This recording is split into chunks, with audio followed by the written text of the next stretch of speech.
was big people, we could do anything we wanted. Yeah! Like what? Well, like lots of things. Like stay up late or eat chocolate ice cream for breakfast or even take baths standing up. Bath standing up? Now you've gone too far. Being a big people is the most funnest thing in the whole wide world. You get to do all kinds of neat stuff all day, and it all starts when you first wake up in the morning.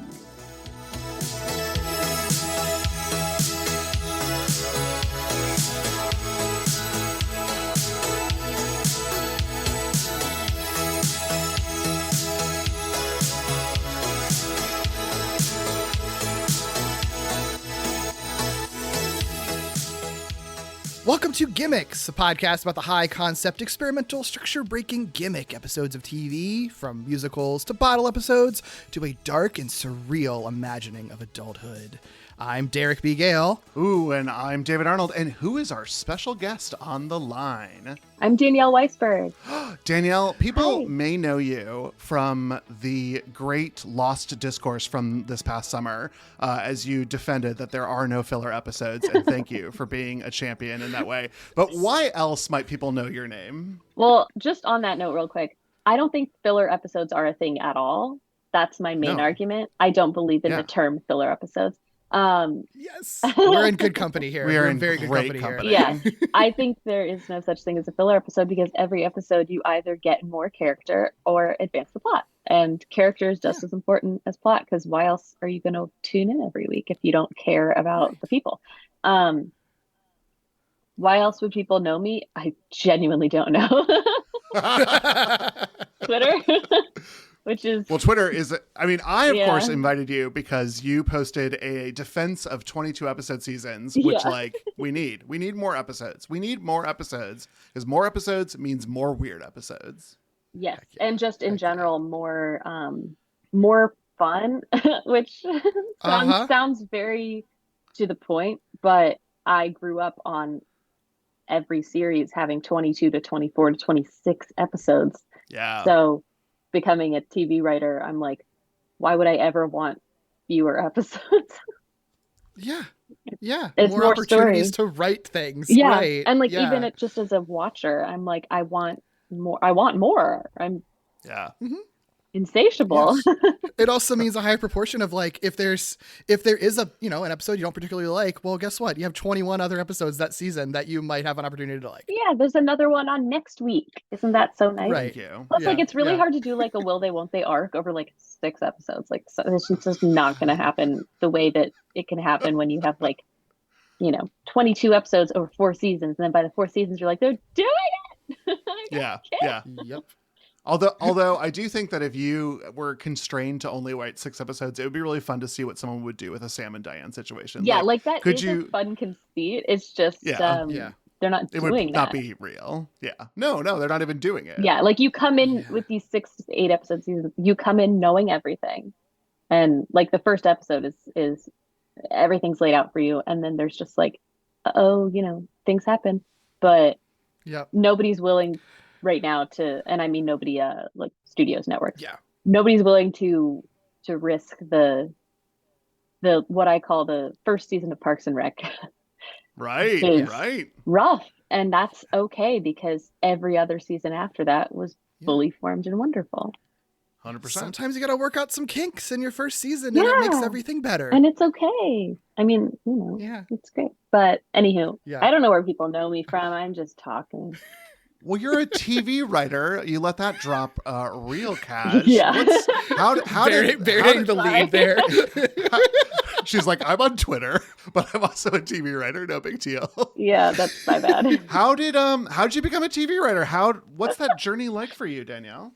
I was planning to be a dancer my entire life. And then in college, where I was also dancing still, that was like my major. I was like fully doing it. I kept injuring myself because that's when you start to injure yourself more, is when you're entering your 20s and your body is just, shaped differently and you carry yourself differently, but you're dancing the same because it's an odd transition that I'm sure every athlete goes through, where you are trained to do movements, but you're not trained to modify them as much when your body changes Yeah. or when you age.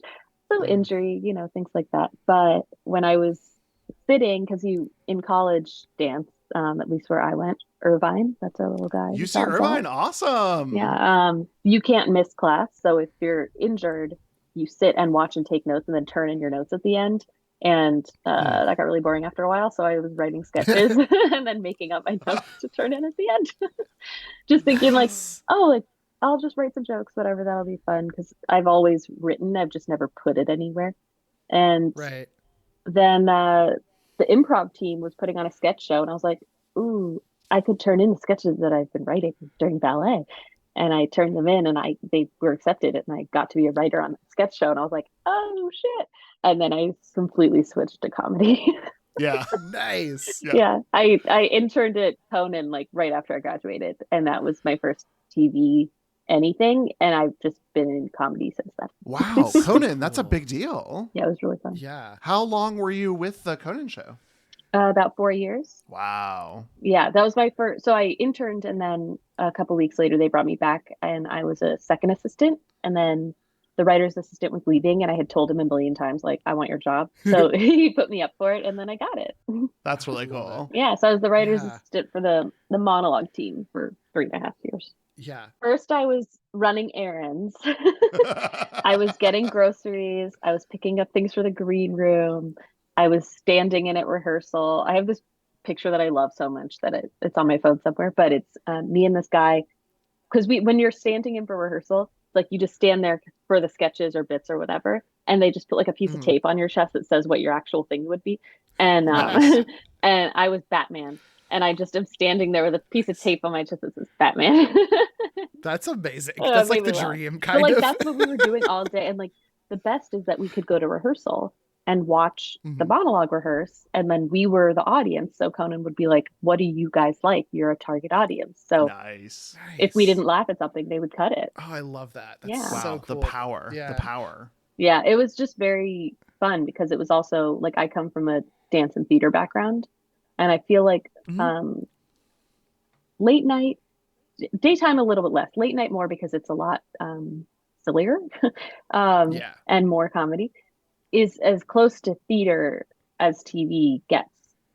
Yeah. So I was very Sure. comfortable with that transition to TV because I was looking around, I was like, okay, well, there's, a quick change happening and they're changing lines really quick backstage. There is a backstage to this whole thing. And it's like you go out and do live theater every night and then it changes the next day. So it was almost like structured improvised theater, but not improv, but in the way that we know you go out for one night and then it's done and then you do it again the next night. So very fun. Yeah. I love the theater comparison. That makes so much sense. Yeah. And like it's very close with multicam also, except that there are so many takes that it's not, that's why I think it's like one step removed. Like you can do a take over and over. Whereas late night, it's like, we only did a take if there was like an issue with a microphone and it didn't pick up anything they just said. Like we never did multiple takes of anything. Well, in that way, it is very live theater. Like they won't stop a performance unless it is a huge technical issue. There's like famously, I think at least 2, but I think maybe only 2 episodes of Conan where a fire alarm goes off on the lot. And he just does his thing around the fire alarm going off. It's like, we didn't stop for things. Like if like we used live cue card people, so we never had like that issue. So he could keep going because there was cards and he could just improvise off of that and talk to the audience. That's funny. like It's rife for comedy too, because people love that kind of chaos. Yeah. So yeah, I love that. It's fun. I like late night. And you also then worked on The Simpsons after Conan. What was that like? So I had a few little gigs between, but when I left Conan, it was because I wanted to work in half hour. Because of the storytelling aspect. Like comedy writing for late night is very fun, but it is also very news based. I was in the monologue, so the sketch team could get away with not doing as topical pieces.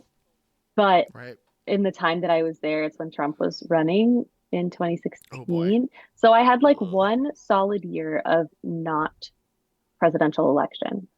And then the next 3 years were the election. And my job as their assistant was to read the news all day and then come up with the first line of the joke, which is the premise, so that they could write the punchline, which is the joke. And it just is hard to do all day. And when I mean all day, I mean like we'd start at 9 and I would be looking up premises for 3 rounds of joke writing until the show aired, which was at 4:30. So I would have news alerts just all day. And after a while, I was like, I need to run outside and look at a tree. Like, I can't see this all day anymore. Yeah. So I was like, maybe this is the time to transition to half hour, which is what I probably want to end up writing anyway. And so I left when I got a job, which is very hard because the Conan team is great and people don't leave there a lot. Like he has some people around him that have been there for, my entire life, literally. Mm-hmm. But I really wanted to start working towards writing. Yeah. And then that job ended. And then I had like a couple other gigs in the summer because I was $0. So I gotta have something, anything. Yeah. And worked at J. Crew. I did dishwashing. Like I was like, okay, let's go. And then actually a friend on Twitter DM'd me and was like, hey, I used to work at Simpsons and their very long time writer's assistant is leaving. Do you want me to send in your resume? I was like, yep. Yes. And they did that. Nice. And then another friend DM'd me and was like, hey, I just heard this job's opening on Simpsons. Do you want me to submit you? And I was like, sure. So they definitely got my resume at least 2 times. Oh, that rules. And that's pretty cool. That's pretty cool. And I got called in for an interview because on my resume, which was Conan approved, he said, let me know if I can ever help you with anything. And I was like, I'm going to use you as a reference. And he was like, okay. And so I put on my resume, like my reference was Conan. And they called him and he was like, yeah, hire her.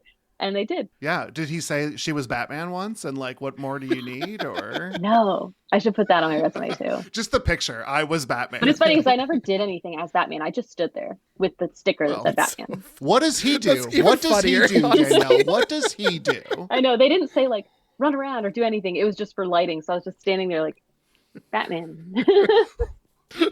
Also for lighting, he's Batman. He doesn't need to be lit. His whole thing is darkness. Also, I was so much shorter than the person that was there for Batman. I was like, why did you pick me for this? I'm obsessed with this. Anyway, it was fun. But yeah, I got that job. And it ended up being a combo job, writer's assistant, script coordinator, which was so much work. Yeah. But then a couple months later, I was talking to my boss and I was like, hey, would you ever read my sample? Because I'm a writer. And he was like, sure. And then he read it and then offered me a freelance. And then I got to write one. Wow. And what was that? I mean, just what was that like? Did it made it to air and everything? Yeah, that's the one that I got nominated for the WGA award. So that's so cool. It was very cool. And I got to see it all start to finish because I was there still for the whole time of that production. And because I was actively in the room, I got to do rewrites on every step of it. So I was very involved in a way that a lot of freelancers don't get to be because they just turn in their episode and then they don't work there or they are on a different team. But I was in the room, so I got to like really be like, I don't really like that, or like, I love that. Can we do more of that? And like the whole way through. So that was very fun. So cool. Being able to be part of that creative process is so cool. Yeah, it was. Oh yeah, that's so cool. It was very fun. And then I got a certificate in the mail that said I was nominated for an award. And I was like, wow. Wow. It has a gold seal on it and everything. It's right there. So I keep looking at it. I love it. That's so cool. I like that it's in your eyesight as well. That's very good. That's much better for your mental health than getting news alerts during an election cycle. Yes. In fact, I don't get any news alerts on any device because I learned from my mistakes. Really good idea. Yep. Really very good smart. idea. Very smart. Yeah. And the name of the episode from The Simpsons, it was 3 Dreams Denied, right? Yes, that's the Simpsons episode. Yeah. It's in season 32. Wow. On one of the only long-running shows that still does 22 episodes a season. Uh-huh. Well, I'll say, Danielle, when I was looking at your IMDb, which is, first of all, just impressive that you have, because thank you, worked because on The I Simpsons. put everything on it. It took like days. Wow. What? Yeah, because nobody updates assistant things. But I was like, it looks like I've done like 10 things per show And I'm like, no, I worked on like 500 episodes of Conan. I'm putting every single episode in. It's Nice. so long.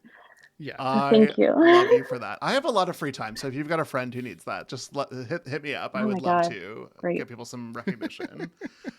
But I did note, because you worked on The Simpsons for 4 years, you were part of 4 Treehouse of Horrors, and so there are 4 different names for Danielle Weisberg. Did you get to help pick those? What's that process like? Oh yeah, everyone picks their own name. These are great then, Danielle. Can I tell you? Yeah, you get to pick your own treehouse name. These are fantastic.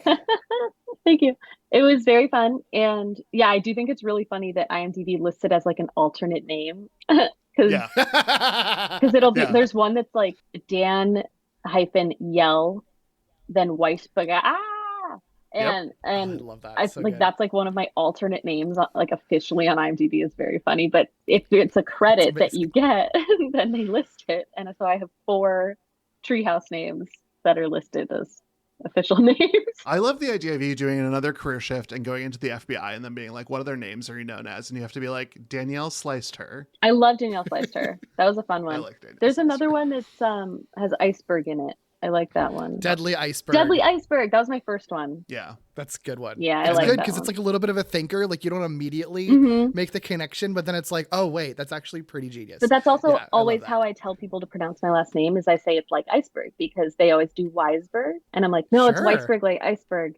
And then I was like, But so all I had to do is think of a D word. And I was like, Titanic, Deadly Iceberg. Oh my God. Oh my God. Well, this Easy, has I'll not just- been the podcast's first time talking about Titanic either. Yeah, oh my God. So yeah, very Yeah, fun. I yeah. love doing the treehouse names. It's a fun little quirk we Yeah. get to do. But yeah, they do them every year. So everyone who does it picks their own. Love that. Yeah. Well, no, recently you wrote an episode of Krapopolis, the animated Dan Harmon show on Fox. You wrote the episode Muse Your Illusion. So how did you end up working on that show?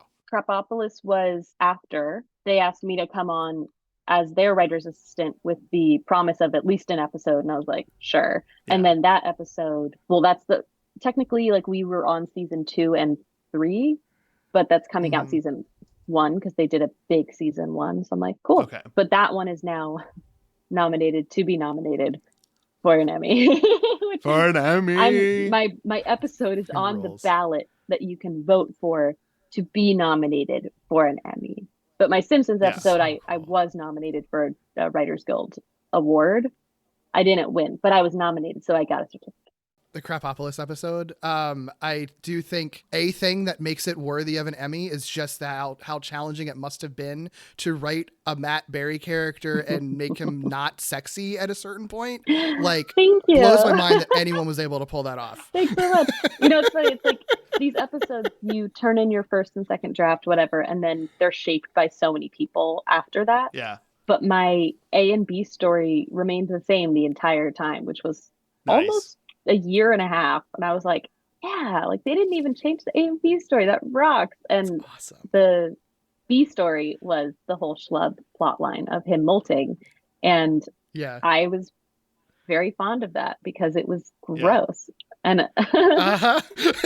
and I was like, his whole thing is being sexy. Like, what happens if we just have him literally fall apart in front of her, in front of Talia? Yeah. So thank you. I'm glad you liked that. I thought it was fun as well.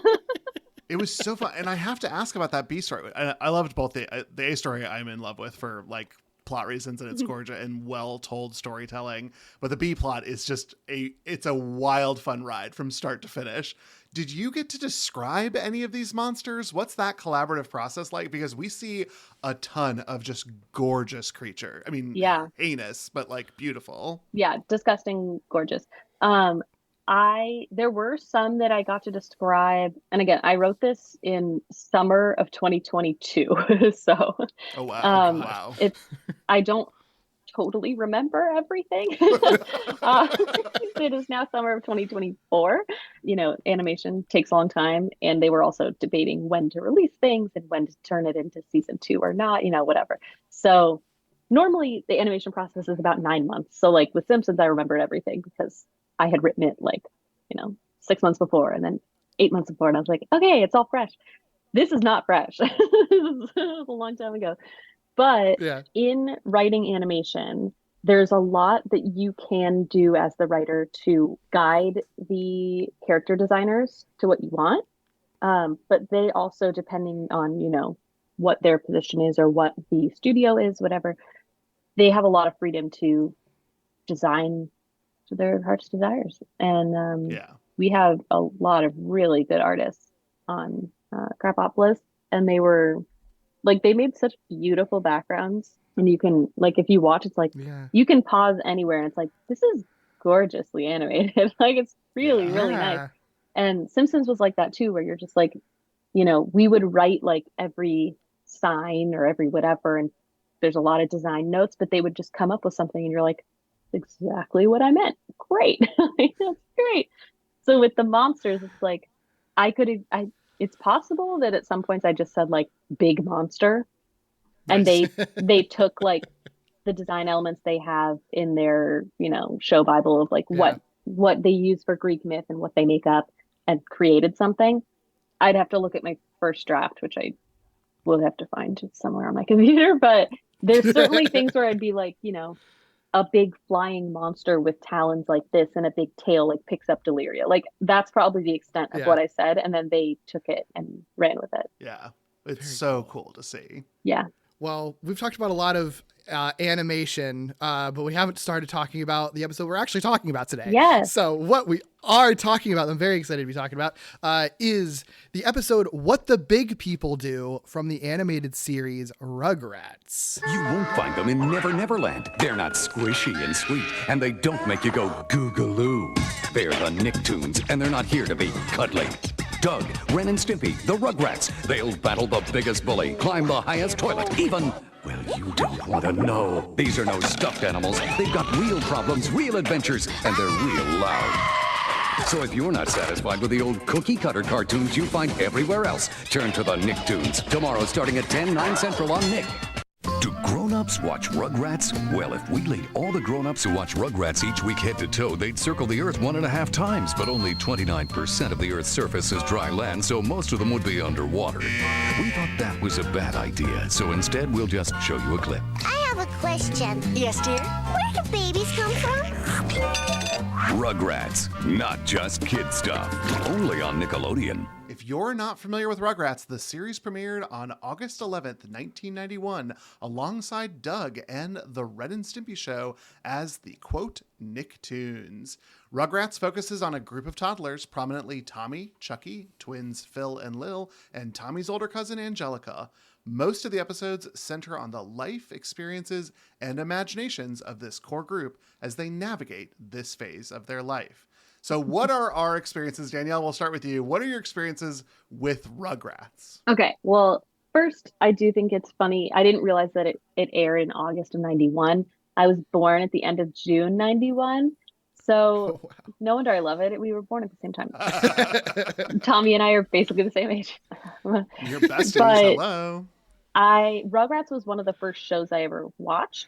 I obviously didn't watch it when I was a newborn, but we would watch it in the morning before school if we were good. We got to, if we woke up, because my mom is a teacher and was then, and we had to get ourselves ready because she had to get herself ready, and we all had to be out the door in time for elementary school. Like we all did. So it wasn't like she could, get us ready and then be like, okay, I have enough time to prepare for work at 9. Like her bell rang at 7:30, just like ours did. Not at our same school, but she was a teacher. Mhm. So if we were really good, we would get up at 6:30 and pack our little lunches and get ourselves dressed and do everything ready. We were very self-sufficient children. And Nice. and if we were ready in time, actually I think we got up at 6 and then Rugrats came on at 6:30. Yeah. And we would go sit in the living room and be like, we did it. And then we'd get to watch a Rugrats before we left for school. And I loved it. But also my parents liked it because the jokes are very tailored for parents. Yeah. It's very funny. But when you're, 5 and 6, you're like, babies talking. Haha. So Yeah. Right. it was kind of, honestly, at the time, it was very much the way Bluey is now, where parents are like, this show on Nickelodeon, like I don't know if Bluey's on Nick, I think it's Disney, I don't know. But this animated show for kids, like you can watch it too and not hate it. Yeah. That was Yeah. Rugrats and sometimes SpongeBob. My parents didn't love SpongeBob, but I love SpongeBob. Sure.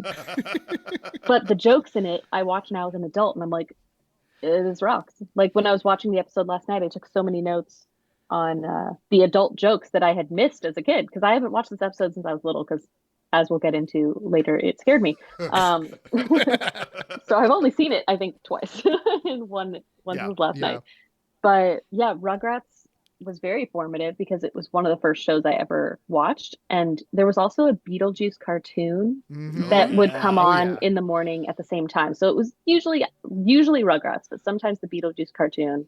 And that was like my TV. My TV watching has always been like a special treat for if I get things done. Wow, Danielle, great taste in opening sequences as well, because both Rugrats and Beetlejuice have beautiful openings. Amazing. The 90s 2D animation was so good and so geometric and very musical. Yeah. The Rugrats opening has always been so striking to me with how, I mean, it looks better than the show does, because obviously, like they even, you know, they amped it up a notch for the intro, but it's like, it's still like, I think when I remember watching it, I feel like it always stuck with me because I don't know that I'd ever seen anything that looked like that before. Yeah. And how, like, sort of, there were so many lines and it felt sketchy and grainy and gritty, but it also looked fluid and beautiful at the same time. Yeah. And I mean, a lot of Nickelodeon stuff, I think kind of was in that spectrum of like, they looked weirdly like dirty and gritty and edgy in a way, even when they weren't.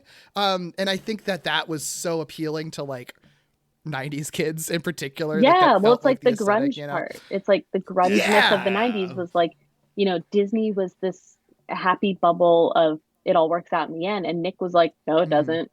It might not. And also you're going to grow up and it's going to be scary. But something about the animation is so cool. It's like, you can tell that everything is so drawn by hand. Because it's almost like the intro is like a flip book. Yeah. That's such a great way of looking at it. And very rapidly done, because obviously it's animated. But like, if you pause, like all of the background basically wallpapers behind the splat of the credits is like so late 80s, early 90s. It's wild. Like I was like, I would buy any of these like as wallpaper for my home. 100%. The aesthetic is amazing. Yeah, it really is. Yeah, it's such a unique looking show. You never forget what these characters look like. No. Then later I got to work with some of the voice actors on Simpsons, and I was like, this is great. That's so cool. It's so cool. Yeah, it's always been so fascinating to me how it's almost like surprise. This is going to sound like a backhanded compliment, but it like boggles my mind that it was as successful as it was, just because I remember kids being like older, like into their teen years, still liking Rugrats, even though you'd think that kids are so wired to be like, I don't want to watch the thing. I want to pretend that I'm growing up, just like the babies do in the show. Right. I'm not going to watch a show about babies. I'm going to watch a show about older kids. Yeah. And yet I think that everyone recognized that, like, yeah, but it's like actually really funny and really creative and really imaginative. So like you couldn't escape it. Like I don't think you can understate how wildly popular Rugrats was and how weird it is that a show about literal like toddlers was as popular as it was, you know? Yeah. Like, it was inescapable at the time. The parents in it are like these young, I guess, Gen X parents? I guess so. Yeah. Gen X, yeah. These young parents who you don't realize are young until you're their age. And then you're like, oh, like they're celebrating his like 35th birthday? Like, what? He looks rough for 35 though. Can we just say he looks rough for 35? It's like, I also loved it because it was one of the first like Jewish things I ever saw on TV. Like they're super Jewish, which is awesome because I am Jewish. Sorry if that wasn't clear, but I'm not just like a fan of Judaism. That'd be really weird. Honestly, we would have taken it either way, Danielle, but incredible. But like, I grew up here in LA and I went to school in the Valley, so it's like I wasn't ever the only Jew until college. Right.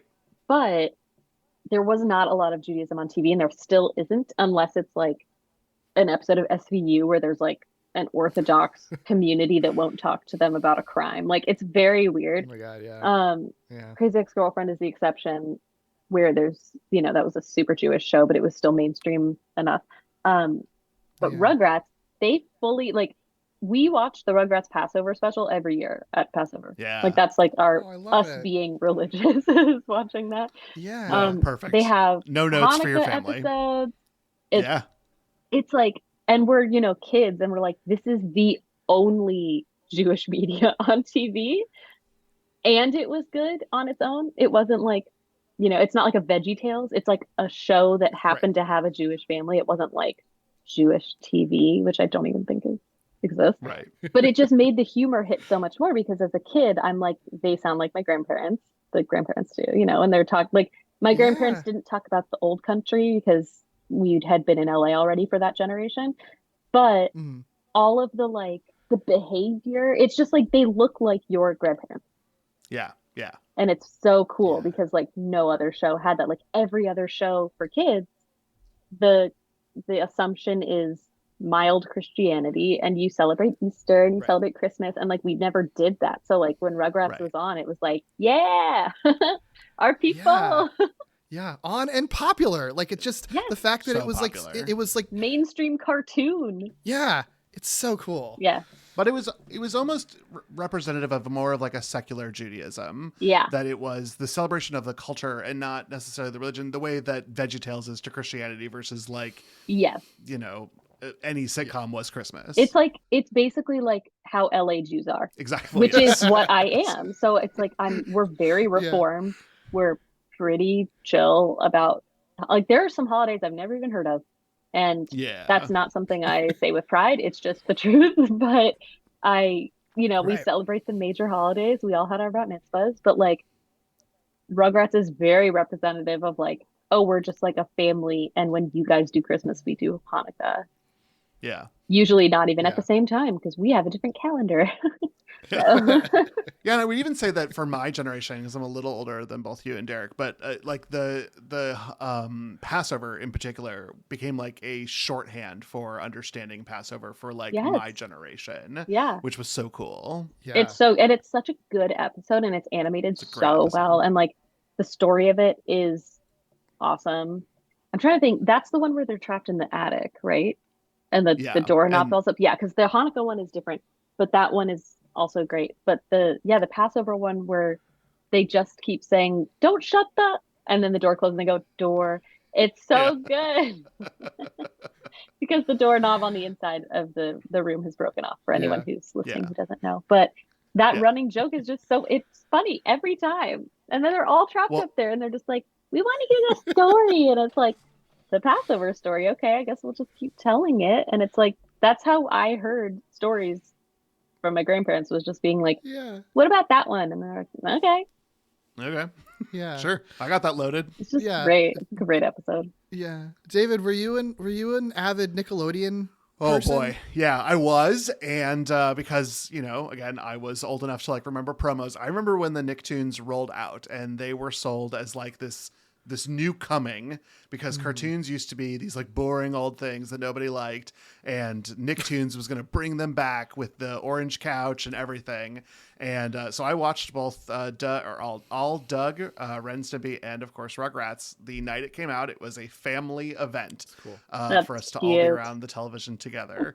And so, the history of Rugrats is that it did very, very well in reruns per Danielle's 6:30 viewing. But we watched these every night, and then I think I was not allowed to watch Ren and Stimpy anymore pretty quickly. I wasn't either. Yeah, my parents really Yeah. did not like Ren and Stimpy, but we could watch Doug. I watched all of Doug. course. We loved it. Yeah. Me and my sister still Yeah. talk about how good the pizza looks on Doug. Mm-hmm. Incredibly it's so animated true. cheese on that show. So true. So Because true. every time they Yeah. pull a piece apart, it's like dripping, and you're like, "Oh my god! Like, will I ever find pizza like that?" Yeah. Still yeah. haven't. Derek, I what know. about you? Did you mess around with Rugrats when it was on? I was very casual. I mean, like I said, it was inescapable. So like I was Yeah. very casual with Nickelodeon stuff. Like I was a lot more of a Cartoon Network kid. If I had to pick one to be like obsessive over, like, so a lot of Nickelodeon shows I mean, I would still watch them because they were great. I just didn't I don't have them memorized as much as I memorize a lot of Cartoon Network shows, for example. But even with Rugrats, it's sort of I still know every character's name. And I saw at least 2 of the 3 feature movies that they made of them. I saw the one where they're in the jungle, and then the one where they go to Paris. Yeah. I saw. Yeah. The one so, where they're in the jungle in the Reptar car, and they're just yes. Very formative. And Tommy's about to murder his newborn little brother. He wants with to a do rock. a Cain and Abel, and it's very biblical but it's Torah based. So they did great. Wild. Yeah, he's show. you're But annoying. I'm gonna kill you. And then they have that shot of looking down at the newborn Dill, and he's just oh, but I'm just your little brother. It's God, they did great. The Rugrats writers were excellent. They really were. Wild that was a movie that existed. Just 4 so kids, wild. rated G. 4 children. Yeah.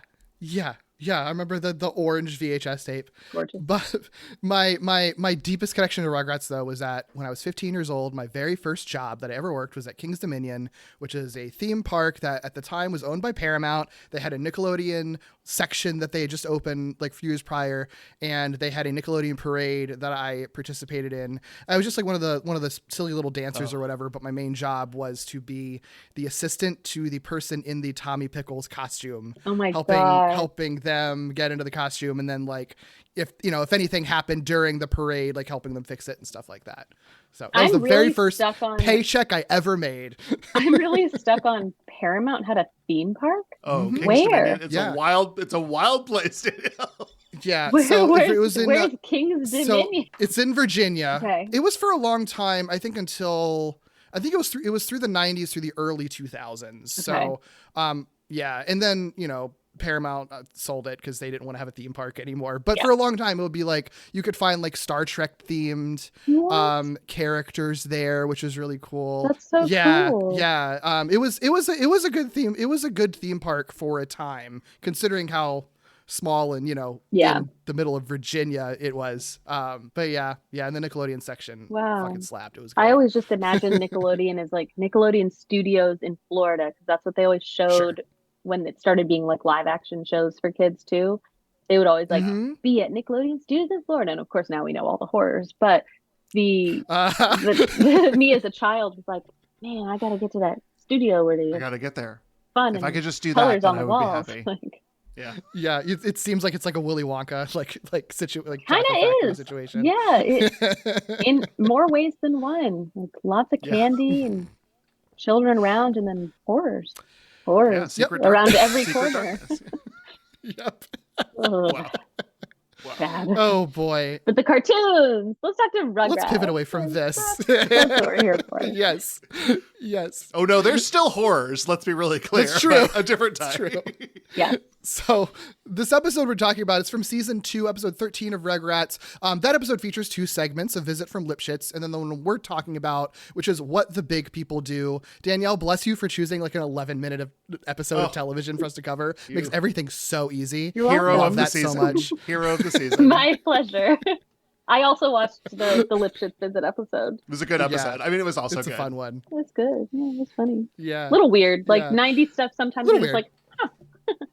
okay. Yeah. A little weird. But What the Big People Do was the second one, and I was just, let's watch both. Why not? I love Rugrats. So. Yeah. It originally aired back November 29th, 1992. And the synopsis per IMDb is the Rugrats fantasize about what it would be like to be adults. Perfect. You know what? Straight to the point. Good job, IMDb. Great premise. Yeah, this episode was written. It's credited to 3 writers: Michael Craigman, Patricia Marks, and William J. Thutt. Craigman was actually a very prolific children's writer. He wrote and created Bear in the Big Blue House, which is a very big deal, I think, for a lot of kids growing up in that era. Beautiful show. Yeah. He wrote on Rocko's Modern Life. He wrote 47 episodes of Rugrats, so very in many of our childhoods, I think. Also, the creator of Clarissa Explains It All. No way! my hero. I didn't do an IMDb deep dive at all. This is all shocking to me. Oh, well, you're gonna love some of these. I love that show. Not only do I love it, but I love that this is like his thing now. He wrote a follow-up book for Clarissa. If you go to his webpage, it looks like it was designed by Clarissa Darling. I am obsessed with Mitchell Craigman. Like, God. I love this for him. He just leaned in so hard. leaned in so hard. He knows his people. That's great. So good. So good. As for the others, William Thutt, he wrote for Rugrats in like one episode of Alvin and the Chipmunks.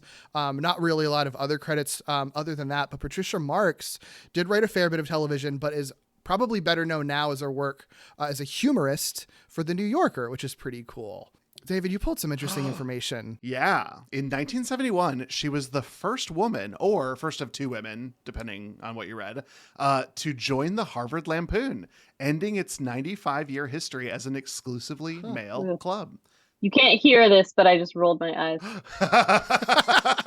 Just want to make sure they it's know. funny, They know that I rolled my Danielle. eyes for the 95-year history of men only writing Because when they humor. when they interviewed the then president of the Harvard Lampoon, his quote was, "Well, it was inevitable," Of which I think you course it could was. take. Oh. And I say this after having worked at two very Harvard forward jobs. Yeah.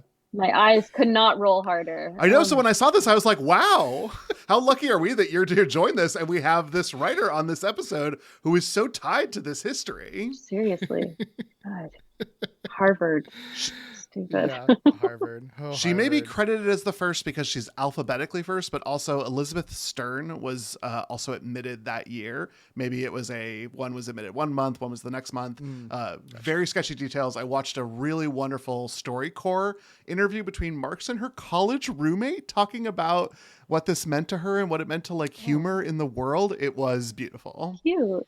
Well, the episode was directed by Dan Thompson. He worked on a lot of animated series like Rugrats, but also Wild Thornberrys, two different Incredible Hulk cartoons from the 80s and 90s. He passed away in 2012, but obviously he has a big resume behind him for cartoon watchers of the 90s. So. And a lot of my notes are about his directing because he's a He's really got some good great director. directing in this episode. Absolutely. Yeah. Yeah. So the episode, we're talking about, it's the gimmick of this episode. It's very strange because like Rugrats, part of the shtick was that oftentimes the babies would imagine things. Like that's not out of the norm.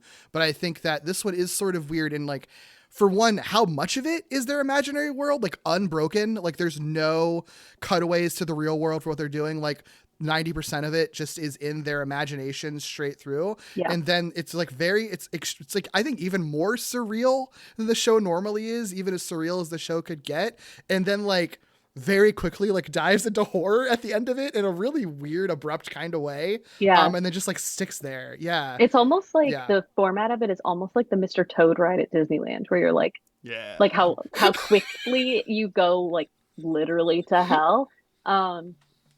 But I do think it's fascinating that the reason I picked this one is one, because the image of them as adult people with their baby heads still on has haunted me since I first saw it. I think I was like 4 or 5.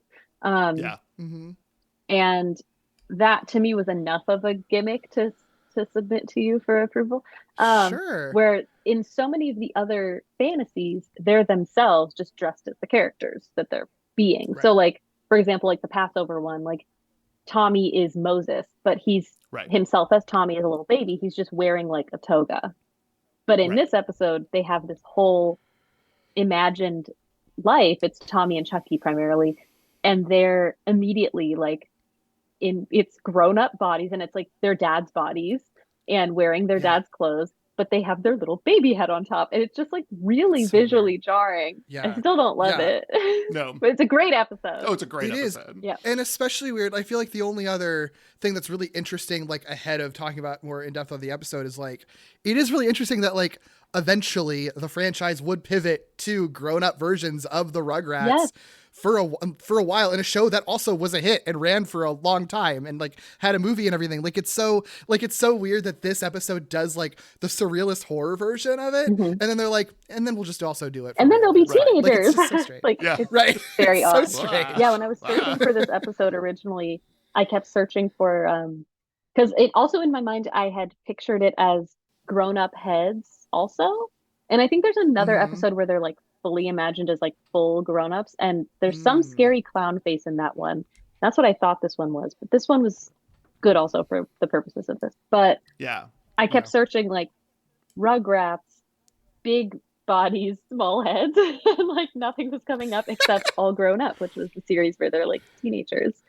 Right. And I was like, oh right, they did that whole thing too. They did Rugrats All Grown Up. Yeah. I'll actually be talking about the episode that you mentioned, Danielle, because I know what you're talking about. Good, because I am scared of it. Yeah, it was scary. And it was a direct precursor to the All Grown Up series. Good. I'm glad I mentioned it. Then. Well, we don't have a lot to talk about for the making of this episode. I wasn't able to find anything, but I did want to talk a little bit about Klasky-Csupo, because I do think that I don't know when Derek and I will have another chance to talk about this monolith of animation in the 90s.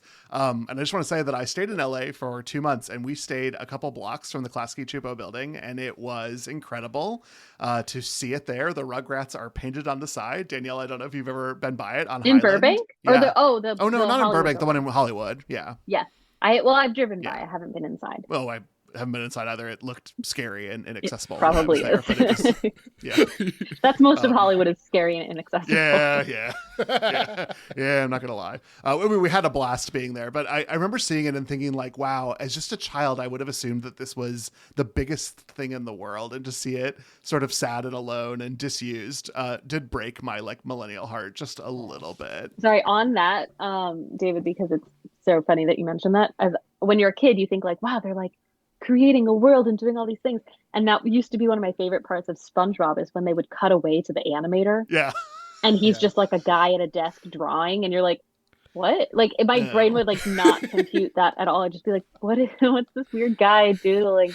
And then as an adult watching, I'm like, that's very funny, and like that's a joke just for them to be like, we made this whole world, and look at this, and cut back to the guy, and he's just like noodling at his desk, and he's alone, and he's just like surrounded by like little models of the creatures he's made. And it's like, yeah, that's again a very good metaphor for not only adult life but Hollywood. Is everyone thinks like, oh, it's the glamour of Hollywood, and then you go to Hollywood and you're like, this is disgusting. I do not want to come back here. Hollywood and Highland is like gross. It's like Times Square. That's where we stayed. Yeah. That's where we stayed. Yeah. I'm sorry that you stayed there. Why did you Nope, stay I there? got to go on a tour of all the Alias filming locations, as I've already told Derek, and made him very jealous. So I got to do what I needed to do. Oh my God. I've always kind of wanted to hop on one of those tours because I'm from here, and I'm like, I just want to know what they say.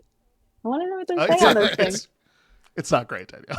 Also, most of it's not true. Yeah. Oh, I 100% guarantee I was being... Filming locations is true, but whenever they do those like celeb house tours, those are not where they live. Of course not. That would be... they would be hugely liable for any stalkers who came later. We did one, but it was with a drag queen, so I was getting a different experience. Okay, so that's fun. Yeah. Yeah. Well, for Klasky-Csupo, Rugrats was formed by then husband-wife duo Gabor Csupo and Arlene Klasky, who founded the Klasky-Csupo Animation Studio in 1982, and were responsible for some other Nickelodeon series like Real Monsters and The Wild Thornberrys, which probably are part of our childhood experiences as well. And you might also know Klasky-Csupo for their role in animating the first 3 seasons of The Simpsons. I didn't know that. Yeah. Yep. I was so excited that you said Wild Thornberries because I love the Wild Thornberries.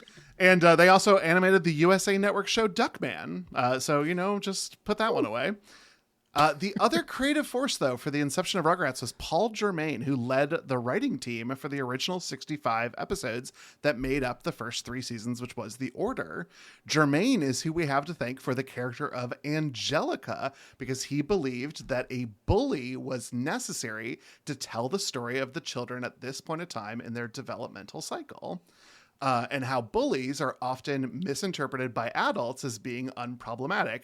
That's why she's Angelica. She's an angel. I love that. More. But unfortunately, right from the start, Angelica and her characterization was a problem for Klasky, and things came to a head after the original 3-season run, and Arlene Klasky forced the original writers and co-creator Germain off of the show's production after disagreements about the personality of Angelica and the intelligence of the characters and plots. Klasky complained that the babies were too grown up and pushed for that to change, creating softer stories and more, quote, toilet humor in season 4 onward. Yeah. It's just so funny because that's the whole reason the show is so successful, is because of the intelligent humor and the babies acting grown up and the comedy of them acting grown up when they're babies. Like, sure. Okay. There's so Yeah. yeah, there's so many things like this happen all the time where either the creator is like, this isn't my vision anymore, and it's like become wildly successful and everybody loves it and they're like, this is great, or they're like, this isn't my vision anymore, you're all fired. Right. So, Cool.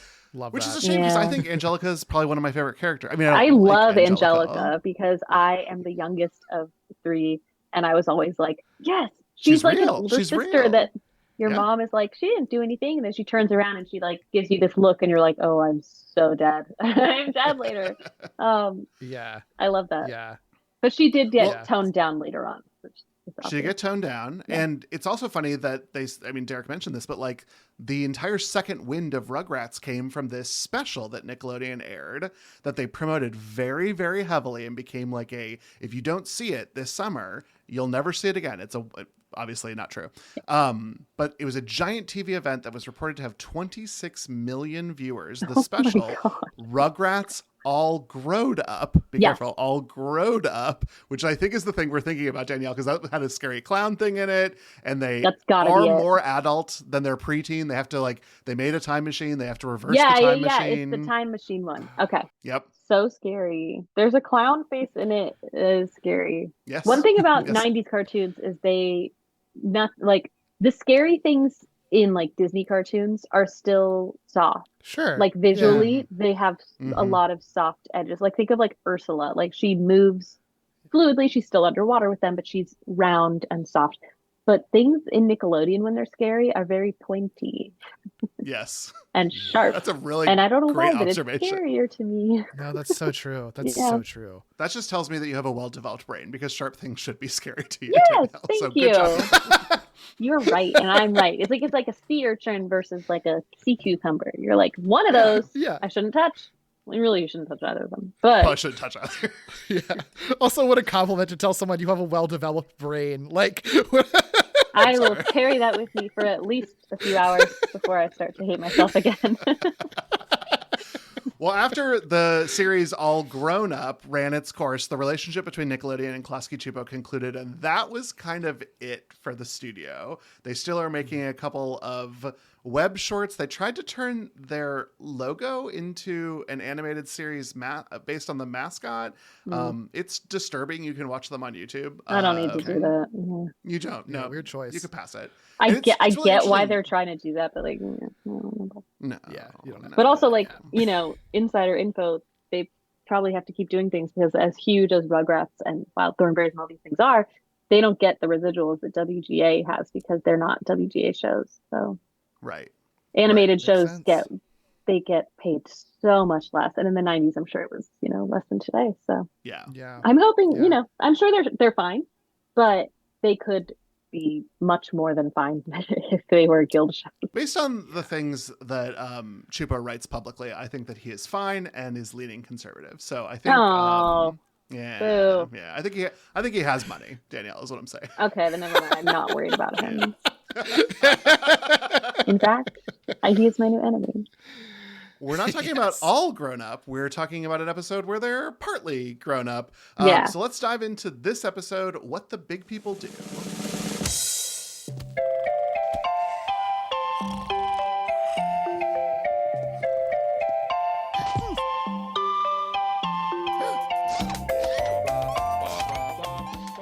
The way the episode opens is already, I think, there's already something kind of weird about it because it's just Tommy and Chucky doing their normal playpen thing. They're trying to get lipstick, and Angelica's like, "You want the lipstick? Okay, there you go." You know, just because she knows that she can get them in trouble, right? Normal Rugrats shit. And then Dee Dee comes in and is sort of like, "No, you can't have lipstick. Lipstick is for big people." Aunt Diddy, the babies are playing with your lipstick! Tommy, no! Now, how did you get this? It's my favorite lipstick. They sure are tricky, huh, Aunt Diddy? Tommy, this is not for babies. This is for big people. Yeah, for big peoples and not for you. Yeah. For big peoples and not for little babies. And she's like, and already like her whole character is usually way nicer to the babies in this. She's not like nasty to them, but she is like way more stern than we normally see her. Yeah. Which I think does kind of immediately set up that this episode's a little bit kind of off kilter in a way. But also, I assumed that, and two things. First is I assumed that this is something that happens a lot where they want to draw with her lipstick. So maybe this was just like, Sure. oh, I've told you a million times, like you can't play with the lipstick. Yeah. But you know they're babies, so of course you have to tell them a million times. But also, there's a very cool shot as the episode opens, which is Tommy's reflection in the lipstick tube. Because also, that is I mean, the lipstick design is perfect because there were a lot of 90s lipsticks that were metallic tubes. Now they're not really like that as much anymore. Some of them still are, but a lot of the newer ones, they have a plastic case so you can see the color through the case. But in the 90s, you had to open it to see what was inside. And they're, all of cosmetics have a sticker on the bottom that show the color of what's the product is, but it's usually not 100% accurate. And Right. there's also a color theory thing, like a red lipstick on someone might look different on someone else because of their undertones and the shade of their lip. So I think it was a good choice to do the metallic tube because it's like this mysterious object and they're like, ooh, we want to play with the crayons that are like hidden, because crayons are very like, what it is second it's in your hand. The wax is there, like you can feel it, you can see it. But the majestic lipstick tube, it's like hidden in this metal and it's shiny, and the POV that the director chose is like this big, like distorted image of Tommy reflected in the tube where he's going up to it and he's like, what is this? And it's like the whole episode is distorted after that. Yeah. Oh my God, that's such a good pull. Yeah. I mean, and you're right. Like I remember wanting to play with my mom's lipstick all the time when I was a kid because they were in metal tubes. They were super cool. But yeah, no, the whole the distortion aspect, that's such an interesting perspective on it. I love that. Thank you. Yeah. I told you I took notes. I have like a full page of notes that I'm reading off of. I fucking love it. I fucking love it. A+. Thank you. That's what I call a good podcast guest. All I want ever is a good grade. So that means a lot to me. Also, I just want to call out, since I was a Cartoon Network kid, E.G. Daily is Tommy, and I love her as Buttercup on Powerpuff Girls. Christine Cavanaugh voices Chucky, and she was Dexter on Dexter's Laboratory. They're great. I love them. So just wanted to call that out. They're great. Yeah, and the two of them are sitting there in the playpen imagining all the things they could do if they were big people, and that throws us into the fantasy. Chucky wakes up fully grown, but with his usual baby-sized head. Just very freaky to look at. Danielle and I are in therapy for years. Just years of therapy. And that's when Tommy comes in, and Tommy is celebrating the freedom that they have to convince Chucky that it's fun, but Chucky is his usual nervous self. And I do think it's very charming that the way that they're grown up is they are wearing their daddy's clothes. Yeah. Very It's cute. very cute. They're like, we know what a grown up looks like. That guy. It's our dads. Yeah. And the idea of waking up in those clothes is like, that's what they're going to recognize their parents in. They just assume that they're always Well, yeah, because when they wake up, their parents come in probably fully dressed. So they're like, right. I'm like, have they ever seen them in pajamas? Right. I know that we, the audience, have seen Stu in pajamas because that is a frequently memed thing of him standing at the stove making chocolate pudding. Yeah, the chocolate pudding. Yep. He has no control over his life. It's excellent. Same feeling. I love the bit of like the tie, and it's just sort of like, no, you don't take off your ties. Like that's how or you're tied, I guess, with a D on the end of it. Yeah. I don't like them, Tommy, and I'm taking this off. Chucky, don't! Why not? It's a tide. That's the thing that keeps big people's heads from falling off. Whew. Thanks, Tommy. That was close. Boy, being the big people is pretty scary. A tide is like what keeps what big people keep. Their heads will fall off. Yeah. If they don't have their tides on. Very evocative of that short story with the girl with the yellow ribbon around her neck. You guys know that one? I thought the same thing. I think, is it like a Shel Silverstein story? It might be. Or it may be, I think it's from Scary Stories You Tell in the Dark. I think it's an older. But it's like this little girl has a yellow ribbon around her neck and everyone's always like, why do you wear that yellow ribbon? She's like, it's just my yellow ribbon. I wear it all the time. And then finally someone like unties it and her head comes off. I am only remembering this because the two of you are talking about it, and that's unlocking some sort of like childhood fear memory that I have. But I think it's just, I think it may just be a folklore story. Oh, it's from what I'm seeing here. In a Dark, Dark Room by Alvin Schwartz. Oh, no. let's No, see I when don't that like was. that at all. I don't like that at all, Danielle. Yeah. Sorry. Well, and it's interesting too. Oh, it's 'cause from 1984. 1984. Yeah, that makes sense because my It seems like it would Yeah. be like an old folklore story. yeah You know, no the it's so 80s and 90s interesting. were spooky. It was like you have to think about what the time period was. You know, it was Yeah. Beetlejuicy and like I said, the scary stories you tell in the dark. Are you afraid of the dark? It was a Yeah. very like dark media time. Yeah. Yeah, So. I do think too. Not to dig too deep into this, like literally one line I of know, dialogue at the sorry. very beginning of the episode, but it did get me thinking though when I watched it like this the second time is that it's like the babies don't have a sense of like mortality. They don't know what like death is at this point. It's just like the idea of your head falling off, which is kind of funny. How inconvenient it would be to Yeah, they're have like, your head I'm gonna fall have to off. put that back on. Yeah. Yeah, but I think that ends up kind of speaking to like what type of horror this is because there's never a fear of like growing up equals death. It's like a more existential fear of like what growing up the entrapment that growing up sort of represents in a Yeah, way. growing up you just know? means not having it fun. Right. But which they Yeah. only realize later. Like at first, growing up just means freedom and fun, and they have to go to Yeah. work, but isn't work fun?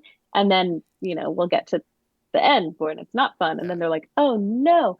But it Yeah. is right now just like, yeah, like losing your head would just take a little bit to put back on, probably.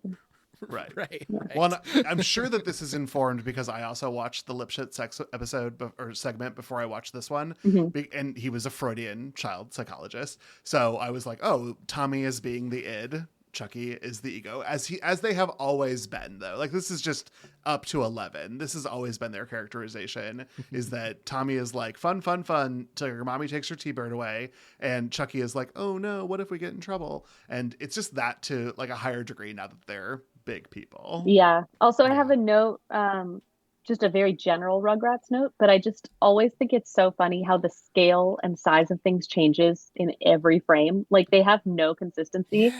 And I at first was like, they couldn't just have not cared. And then I was like, oh, it's probably a choice because babies have no perception of like the size of things. But it is very Yes. funny where like in the episode before this, at one point Tommy and Chucky crawl under a chair while the Lipschitz guy is sitting in it. Like they crawl under like an armchair, and I'm like, Yeah. two Impossible. babies.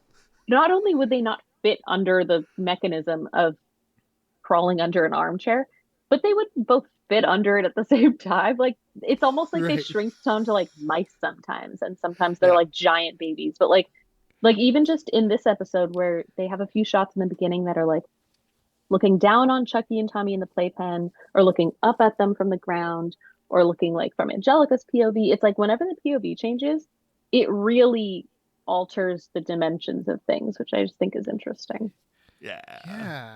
Well, it's almost like house style becomes no style. Like the house style is chaos, and that's Yeah. cool. But it's also like Yeah. it's chaos because we're shifting POV from baby to toddler to adult all the time. Yeah. And like Yeah, the that's adult right. Yeah. POV is usually things are in their place and everything That's right. is the right size, and the baby's POV like things are weird, and it's interesting. I kind of want to like go back and watch all of them and be like, am I right on the theory? or were they just like makes not sense. using scale yet? Like Yeah. Yeah, I think because it plays as just I think generally surrealist, but Yeah. when you think about it, it makes sense that the perspectives would yeah, because because like at Simpsons it was a big thing. Like if anything was off model, they would put a note and be like, hey, that looks a little off model, that looks a little off model.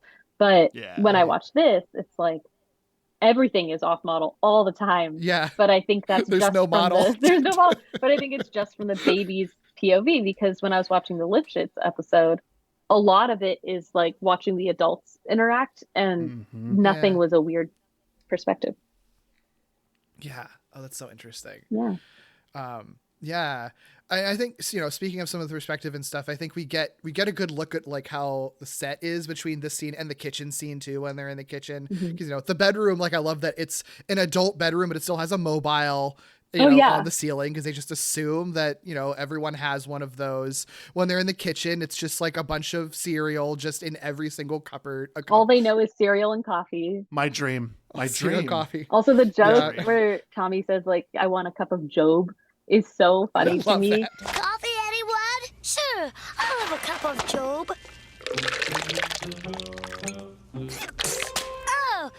coffee tastes like mud. It is mud. Oh, Yeah. Of course he hears it as like, oh, a cup of Joe. Like that's so cute. But the dialogue that he and Chucky have, Tommy says, this coffee tastes like mud. And Chucky says, it is mud. And Tommy goes, oh, and drinks it. Yep. It's so Because funny. they're delighted by that. Yeah. Yeah. Because like obviously Chucky doesn't know how to make coffee, but he just pours mud in a thing, and it's like they're in the backyard like playing with mud and being like coffee, Yeah. coffee, coffee. But it's so cute. Yeah. Oh, It's Drinks very it. like chill. Yeah. It's so evocative of just like how little kids just play house Yeah. and stuff. It it's makes total childhood sense. play where they're Yeah. like you can just imagine them in the backyard doing all of this, except it's set in like they're just like Yeah. there's cereal here, there's cereal here, there's cereal everywhere. We're grown-ups. Isn't it amazing? You can have as much cereal as you want. And then Yeah. a cup of mud for breakfast. And it's interesting because that could be the whole episode, and it would have been perfectly charming and fun and silly. Like, so it's interesting that like that's the beginning of it, and then they sort of slide even away from the sort of like kids playing house aspect of it into Yeah. like weirder territory. Yeah. Yeah. Because next they have to drive to work. Which is We Right. have to drive to work. That's where we're headed. Yeah. And Tommy says that he knows how to drive, even though Chucky's very apprehensive of that, and with good reason, because Tommy is driving wildly down the highway. Chucky begs him to slow down, but Tommy says he's trying to get a ticket, and they are pulled over by a police officer in the style of Angelica, who writes them a ticket to see Reptar on ice. is there a problem, officer? Yeah, there's a problem. You babies were going 1,000 miles an hour. Now I'm gonna have to give you a ticket. Now hit the road. Real, Tommy, you got your ticket. What's it for anyway? Chucky, it's a ticket to go see Reptar on ice. Wow. Yeah, I love that when he's like, you're gonna get a ticket. He's like, well, yeah, you have to drive too fast to get a ticket. And Chucky's like, a ticket to what? And Tommy's like, I don't know. Like that's so Yeah, I love perfectly that. childhood to be like, uh-oh, you get a ticket. Because when you're a kid, a ticket is only a fun thing. You get tickets when you Right. go to the movies, when you go to the arcade. Like tickets are awesome. When you go to like a state fair, you get tickets. And when you're an adult, a ticket is only a bad thing. It's like, oh Yeah. God, I got a ticket for this. I got a ticket for this. It's like that's such a great Yeah. play on the dual meaning of ticket that changes as you grow. It's so clever. Yeah. And like it's subtle stuff too, like when they're driving and it's just they're driving on a road with a tank and like a race car and a plane driving on There's the so road, you know. subtly things where you're like, oh, okay, so right now they're probably doing this. Like I'm using my hands. I Yeah. keep forgetting this is a podcast. They're like the way kids play with like anything that's transportation, automobiles, like Yeah. anything toy wise that it's has wheels goes in the same Yeah. section. So they're all just driving together and like vroom, vroom. So it's like planes, tanks, cars, bikes, buses, everything's on one course. track. And it's like, that's so funny to include that. It's such a good choice. Yeah. And did you notice the clouds Rep- are pillows? Yeah. Yes, I saw that. That Yes. was I was cute. like, God, love I've that. never noticed that. That's so good. So interesting. Yeah, they Yeah. don't comment on it. Reptar just randomly just hanging out. Reptar's Attacking- always there. So fun. So fun. I love it. Yeah, I love like when Yeah. Angelica pulls them over and just the clouds are pillows. I was like, it's so smart. Yeah. Yeah. Well, I like Angelica. I like her showing up. I like Yeah. that she, and again, it's sort of 90s of it that an authority figure would be wearing like glasses like this and smoking, but it's a lollipop instead. So Yeah. that's also like a clever little misdirect. I liked Mhm. that. But also, it's Yeah, like she's yeah. always the one keeping them in line. Yeah. And she like Yeah. if you think, because it's like you said in the beginning of this, where you were like, it's interesting because in this particular episode they never break the fantasy to show you reality, but they kind of are in little ways, because it's like, again, like the plane on the road with them, and like Reptar's just there. It's because that's what Right. they're seeing. But also Angelica probably at one point was like telling them what to do, and in this Right. fantasy Sure. she's the cop pulling them over. So it's like we get Smart. little hints of it that I think are very Oh, interesting. Yeah, that totally makes sense. Yeah. Yeah. Yeah. I do like that she cites them for going 1,000,000 miles per hour. You were going a million that miles is- an hour. So Just cute. excellent. Good details. I So love well Angelica. delivered as well. Yeah. Just incredible. And she always uses language like that, which is so toddler and very Yeah. well researched. Like, Yes. Great. Yeah. Well, then they go to work, and this is when stuff starts to get interesting. First of all, I like that the representation of work is that it's just a big playground. There's literally like a guy roller skating on all fours with another guy riding on top of him, which sounds like a blast, I guess. For one of them. But for true, for yes, both, for one for of both, them, Danielle, exactly. for both. I'm sorry, for both. Yeah, I don't know if I'd want to be the bottom in that scenario. I would love that. I would love that. Just trying to be useful. Just trying to be useful. That's good of you. But I do think it is very funny too, like when they show the end of their commute and they just pull the little baby cars in front of their house. That's so cute. Yeah. Because now they're back. Like they only really know home, and home is work. So they kind of have, it's just this giant building, but the front of it is their house, and they go inside and it's like, wow, everyone's having fun here. And it's like, yeah, what did you think work was? Wow, this is work. Of course it is, Chucky. What'd you think work was? I don't know. I always thought it was something harder. That's what the big people want you to think. Come on. The only other thing they know is like people are having fun, and you ride a bunch of elevators, which I'm assuming. I'm guessing that, like, mom or dad has taken them into an office building before, and they go on an elevator. They probably, that's the only thing they remember. And they probably were like, this is the best. And even Chucky, who's a little older than Tommy, like, he probably only remembers that too, because he's probably like 1.5 or something. But going in the elevator, and then they probably like took a nap in the office. And then when they left, they woke up and they took the elevator, and then they went home. And it's like, wow, that's so smart. But also, I love the scene following the elevator with the paper pushing. Yeah. Made me laugh so hard because, well, not only do we see Phil and Lil as adults, which is disorienting as well, but Tommy, I think Chucky's like, well, what do we do now? And they go up to the paper pushing floor, and he's like, well, my dad always says, Chucky says, he said, my dad always says he has to push paper. That's what his job is, pushing paper. And it's like, that's, again, just adorable.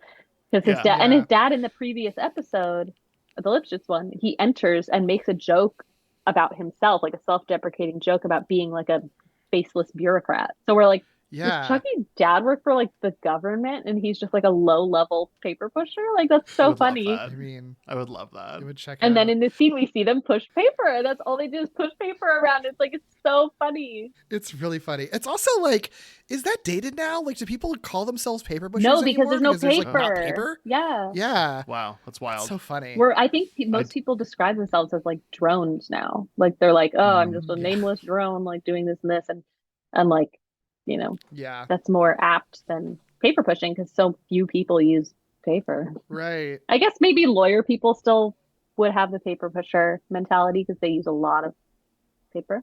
And, Hollywood, we still use a lot of paper.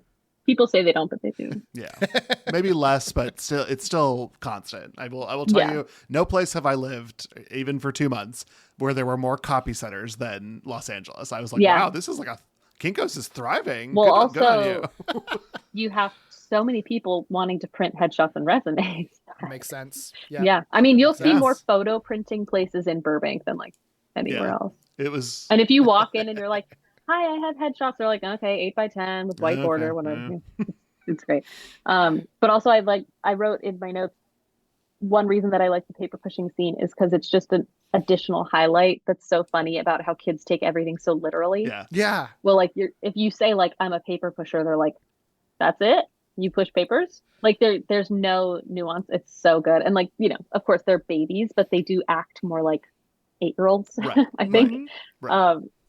But it's so great to see such a literal joke play out visually like that. Well, and the visual of it is gorgeous as they're using these push brooms to move the papers. Like tons of individual papers are moving.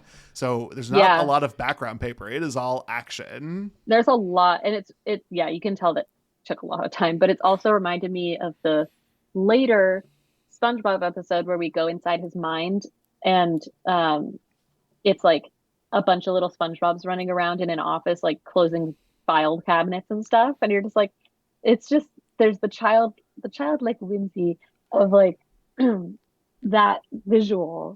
Yeah. Of like, in my mind, there's a bunch of little me's and they're doing work.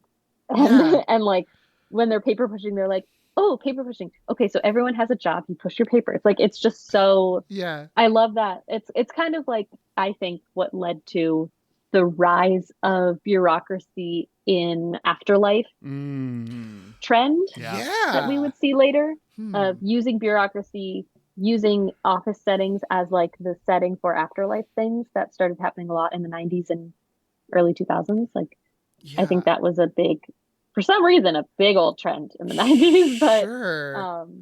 like one of my favorite movies is Defending Your Life, and that's a big, Great choice. yeah, it's like maybe one of the perfect movies, but it's like um the whole afterlife is a bureaucracy. And then later, we have like The Good Place kind of did that same thing where like the afterlife is bureaucracy, and it's just, we love to categorize as people. Like, human brains need to categorize things, and I just think it's interesting how many things are like that. Right. Like, Yeah. oh, an office is really satisfying Right. for some reason. Like, seeing all the paper pushing in the office like was really like visually pleasing to me. I feel like part of it is because it's so tactile, like office settings are. Like, there are so many things you can do. Every object has a purpose. You have your fax machine that sends faxes, copy machine sends copies, filing cabinets. Like, I remember finding filing cabinets really cool when I was a kid, because it's like, what's in there? You got to open it. There's so much stuff in They're here great. right now. What I is have it, one right here. I love Yeah. it. File cabinets Yeah, are it's great. like, I think that's part of it. I mean, that's appealing to like child characters and babies here too. I think that's why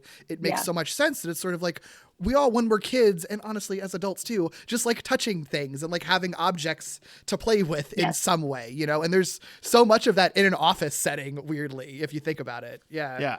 Well, and like, even just thinking like, because I uniquely maybe didn't have this because my mom was a teacher and my dad was a musician, but then also worked at car dealerships and like doing financy things. But he would never say I'm going to the office. He would just say I'm going to work. And my mom never had an office, but Right. she had a classroom.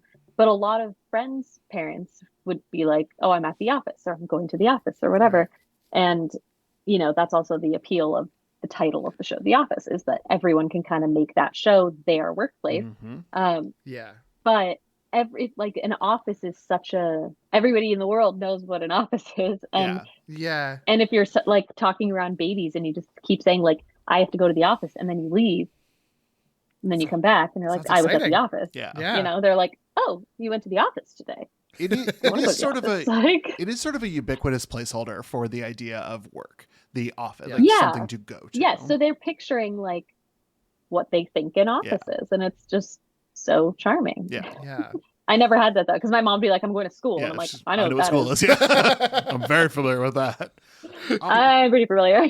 I want to defend paper pushing because I think in the modern age, there's something about moving a piece of paper from one place to another that you could at least say, I was here. And today you have to do the same type of work, which is bullshit and useless, but you don't have any like tactile proof that you did it. Yeah, I love tactile work. I really get that. Like, I mean, a lot of assistant work is taking scripts to people or printing things out and stapling them together. And I never didn't like that part. Yeah. I was always like, yeah, look at me. I'm using the copier. And like, and then they come out and they're so warm. That's nice too. I loved making script copies. Yeah. You know what? I totally get it. I will get tell it. you. Yeah. And like, once I learned that you could like collate pages, I was like, oh my God, this machine is incredible. The copy machine and then at is Simpsons, we had brilliant. this huge copier that had like an automatic staple part. And Yeah. it was almost always broken. But when it wasn't broken, Oh, I could print like 40 scripts and they would all come out perfectly collated and stapled. And I was like, I didn't even have to do anything. yeah. That was the future we were promised. But instead we have AI art bullshit. So like this is, Yes. we I also went too love far. the smell of like warm paper. Yes. Oh my God. It's so pleasant. It's so pleasant. Yeah. And that is a very, like, to me, going to an office smells like that. Yeah. It smells like Yes. warm paper and like weird carpet. Yeah. Yes. I don't want PDFs anymore. I want printed No, I paper. want a hot piece of paper. Yeah. that Kill smells good. every tree for me specifically. Yeah. To That's part of the yeah, that that's is the, an issue. that's But the downside. but like I've now written 3 episodes of TV and I've printed them out every time because I'm like, Nice. I want to have like a physical copy of this Sure. just in case. You should. And I don't regret it. I bought a printer. I have it right here. It's great. It was really Love it. cheap. But when I want to print something and make sure that it exists in real life, I can do that. Yeah. I got us really off track. No. That's okay. This is brilliant. This is perfect. This is everything I wanted and more. It's like Christmas in July. Okay, good.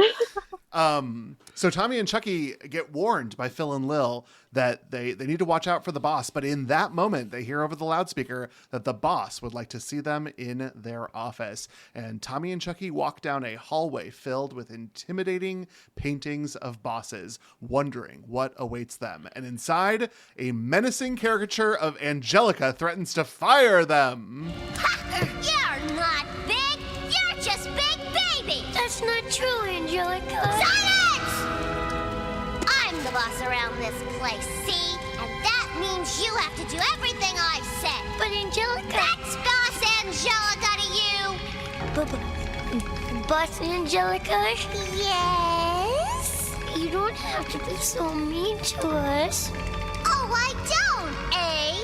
Well, let me tell you something. If I want to be mean, I can be mean. Know why? 'Cause I'm the boss! I can do anything I want! And if you don't like it, I can have you fired! I have one note that if I were the network, I would have given them ahead of time. I think the voice over the intercom should not have been Angelica because there was no reveal. That's so true.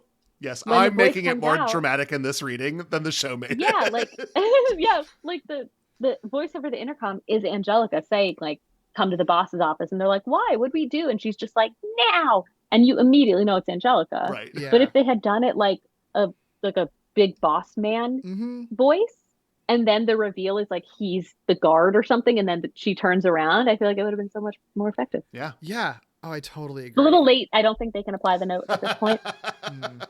But Maybe, they can make the edits for what's on streaming now. I think they. yeah. But I'm like, that would have been cool because the portraits are very good. yeah. And I think it's so funny. Like one of them is the devil and one is a witch.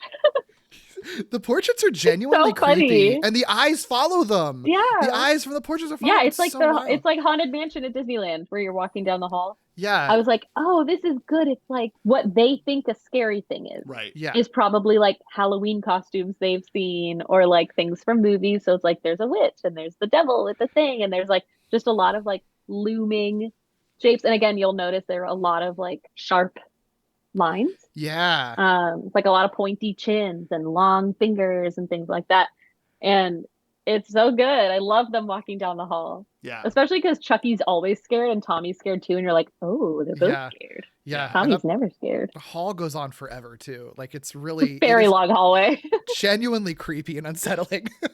Yeah, you're like, how big is this building? It just looks like their house, but the hallway is like Yeah. a mile. It's very long. Yeah. But the turnaround of Angelica is great, and she has little devil horn pigtails. Love I think it. it's very cute. Love it so Yeah. much. I mean, the episode's been terrifying because of the little heads on the big bodies. Angelica is Yeah. so fun, though, that I wasn't scared of Angelica as a kid, but I got a great No. laugh at it here as an adult. But she almost just looks like herself, Yeah. just Right. like they drew boobs on. But like the boys, they have like these long, gangly bodies and their little baby head, but she kind of just looks like a big version of herself, Right. so it's less scary, I think. Yeah. But they probably used her mom's body design as her Probably. body. Yeah.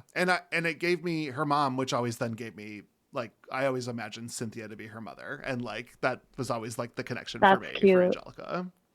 I always Yeah. love her mom. Her mom is like the original girl boss Yep, of sure the was. 90s. She's so good. Sure was. Yeah. It's directed so artfully because there's like one shot of Angelica pointing at them and it's shot from like behind her and like her point is really big and the babies are really small. And there's another shot where the POV is from behind her and she has her feet up on the desk and her feet are like giant feet and the babies are like, at her feet and they're like teeny tiny. And it's like she just looks like this looming giant Yeah. presence. Yeah. Because later when she's running down the hall after them, which is also very Alice in Wonderland, Yeah. Queen of Hearts, which I only just thought of, but she's normal again. Yeah. So it's like whenever they're like scared of her, she's like gigantic and looming and all these things. And then when she's like, you see the full scene, she's teeny because she's like 3. Yeah. It's Yeah. so beautiful. It's a gorgeous looking episode. Like honestly. It's really, really well done. Yeah.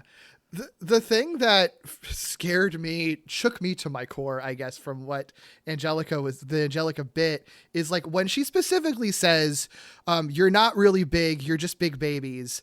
I was like, that kind of is exactly what this is. Because it's so easy to just be like, oh, it's just about how growing up is awful. Like plenty of kids things have done that before. And I get that. We all feel that one way or another. And there's a bit of that, but I feel like that's kind of the real core, is that it's sort of like at the end of the day, even when you're an adult, you do kind of just feel like you're still a kid, and authority figures like bosses still feel like the bullies or parents or authority figures in your life that you had when you were a kid. Like you never truly feel like you're a grown up. You still have someone bossing you around and telling you what to do, Well, there's that, and there's the literal of you're not big, you're just big babies.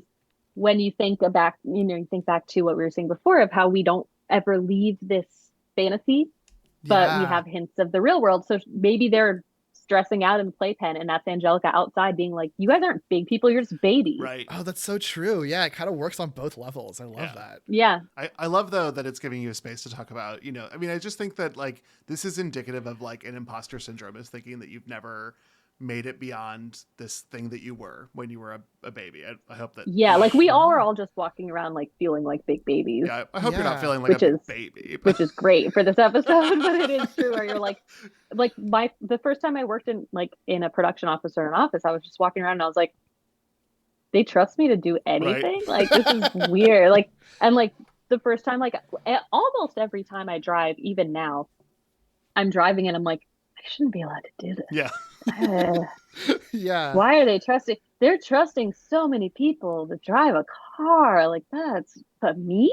Yeah. I'm like in my head, I'm like, I'm 6 and I'm driving a car, but I'm like, I'm 33 and I'm driving a car. Like I've been driving more than half my life at this point. Yeah. And every time I'm like, oh, I'm allowed? Yeah. Are we sure? Are we sure about this? It's so weird to think about that. Yeah. And like, I think too, like the way that, cause there's a lot of that.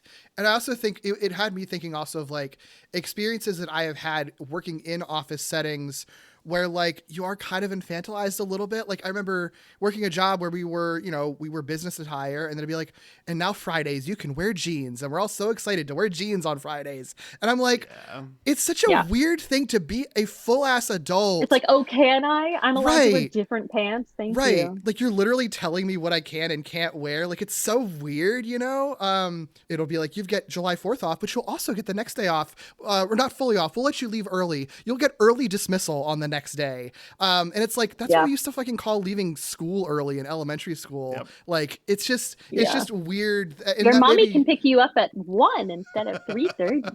Right. It's no, mine can't. My mommy works, but also I'm an adult and I can just leave. Right. Exactly. It's just so weird to think about that kind of stuff. And you just kind of have to like live with it because you live in a world with authority figures. We live in a world. You could have stopped it. No. We live in a society. But the infantilization is something I think about all the time, because in my line of work, you're not really seen as like a full adult until you get the job that is the one you're striving for, which is weird. But like, for example, like I've written 3 episodes of TV. Everything I've done so far has been under the title of assistant. I'm not a staff writer yet. And when I have meetings with people, I'm like considered a baby writer or a green writer.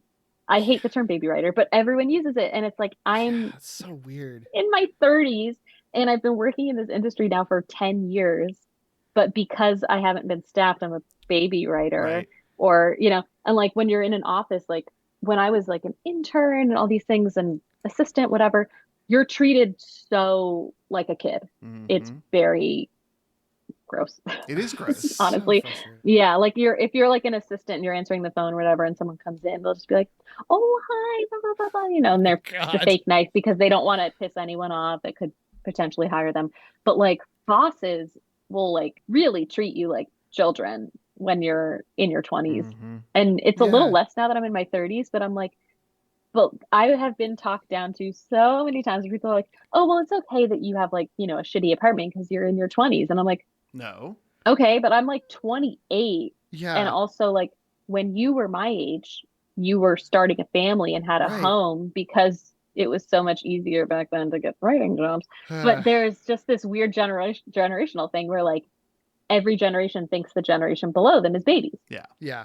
Yeah. Yeah. It's infuriating. Yeah, and like I've started doing it too, where I see like Gen Zers and I'm like, oh, little babies, and I'm like, no, don't do that. You hated Yeah. that. Yeah. Like, don't And they'll fall still for be it. like, yeah, like they'll still be posting news stories about millennials like doing this and that, and I'm like, millennials are like 40. We're old. Yeah. We're what are old. you We're not talking about? babies. We're old. It's so weird. So So weird. I think it's just a thing that everyone does when the generation below them, like I said, for is sure. you're a baby. Yeah. But I've noticed it so much in offices because there's such an obvious hierarchy Yep. that like you are either the boss or not, and the boss can do whatever they want. But Mhm. Yeah. And people even like right now, I'm watching The Good Life. It's really good. Ugh, But love it. there's like the woman, it's Juliana Margulies, and she's in like her 40s, her late 40s probably when this started. Mhm. And she's a junior associate, and like people talk down to her, and I'm like, just because she's a junior associate, but like some of them are younger than she is, but they're Ugh. full associates. It's yeah. so weird. I'm like, oh god, it's just every industry, every office that happens. Yeah, people just power makes people feel weird. Get really weird, even when it's the tiniest bit of power that they Power's can have over someone bad. else. Yeah, it's pretty Yeah. bad. I got us really off track again. You didn't get us off track because we're still talking about the boss, which is Angelica. Okay. She has announced that they are fired. Fire shoots at them. They run back Yes. down the hallway. I love the fired. That's So so smart. funny. They're like, I don't want to get fired. I don't want to get fired. And it's just, and like, I knew the joke was coming, but it was so Yeah. bad. Oh, yeah. Yeah. It is a little Yeah. telegraphed because you've watched the whole 11-minute segment. Yeah. Yeah. Yeah. And like, she's, has devil horns, and Yeah. you're like, okay, she's going to like shoot fire at them. Sure. But also there's like, she has this army of robots that comes after them. Because of course they're scared of robots because Tommy's dad makes toys. Right. And he probably has made, like, even in the opening credits, there's that kind of robotic toy that comes after Tommy. He Yeah. squirts the milk at it, and he's like, ah. So we already know Tommy doesn't like robots. But when the robots are coming after them, it felt very Snow White to me, and also Wizard of Oz. Yeah, Wizard of Ooh, Oz. yeah, I think they're even totally. doing the like Mhm. OEO. Like I think we get a little Yeah, bit. Yeah. and they're basically saying it like it's clearly a Wizard of Oz homage, but also it reminded me a lot of the scary trees in Snow White, and there's nowhere to run, and then the Wizard of Oz, minions of the Wicked Witch.